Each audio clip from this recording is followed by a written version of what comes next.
Amis brasseurs amateurs, bonjour. Dans cette vidéo, nous allons voir le résumé de brassage d'une smash. La smash est une recette assez simple et celle-ci ne change pas la règle. Mais pour le moment, on n'a qu'un malt pils, du houblon barbe rouge, il n'y a qu'un seul palier d'empâtage et on n'a pas de rinçage.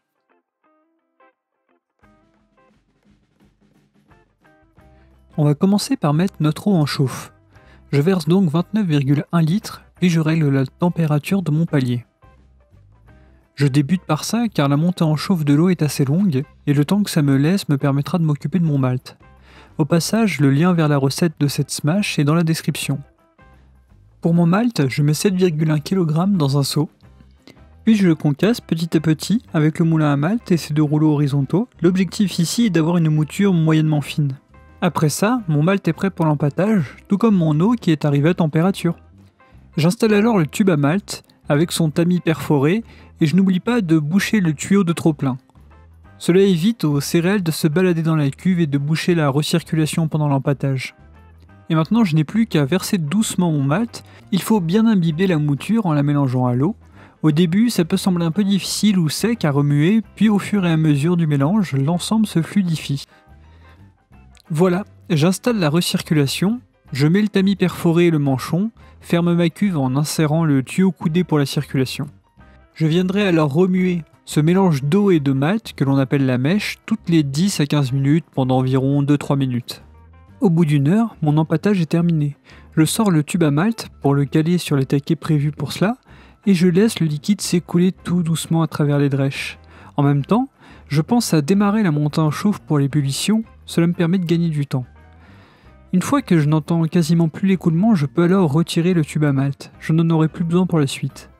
Voilà, notre empâtage est fini, on est à peu près à mi-chemin. Maintenant on peut prendre la densité de notre mou et son volume, puis on passe à l'ébullition. On peut commencer à observer la cassure à chaud. Cette cuve fait 50 litres, on peut faire des brassins de 35 litres avec. Là je vise uniquement une vingtaine de litres, mais pour l'ébullition, je la mets à pleine puissance, c'est-à-dire 3000 watts.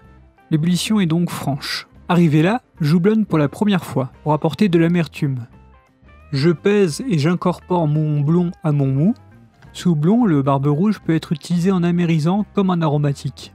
40 minutes plus tard, je fais mon deuxième houblonnage. Et enfin, à 10 minutes du terme de l'ébullition, j'houblonne pour la dernière fois. Tous deux servent à aromatiser le mou. À ce moment-là, j'installe aussi le serpentin de refroidissement pour qu'il ait le temps d'être stérilisé par le mou en ébullition.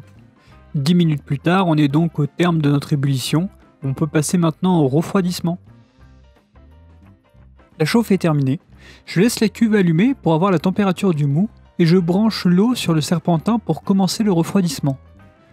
Juste après, je peux faire un whirlpool pour concentrer les résidus de houblon au fond de ma cuve. 20 à 30 minutes plus tard, le mou est à 27 degrés Celsius. Je peux alors le transférer dans un fût qui a été désinfecté. Je mesure ma densité initiale et j'ensemence le mou avec de la levure Fermentis BE 256. Je referme le tout et installe le barboteur.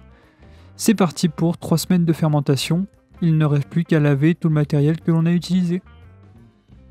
Voilà, j'espère que cette vidéo vous a plu. Vous trouverez dans la description la recette ainsi que le suivi de brassin. En tout cas, si vous avez des remarques constructives ou des suggestions à faire, n'hésitez pas dans les commentaires. Et en attendant, je vous souhaite un bon brassage et à la prochaine.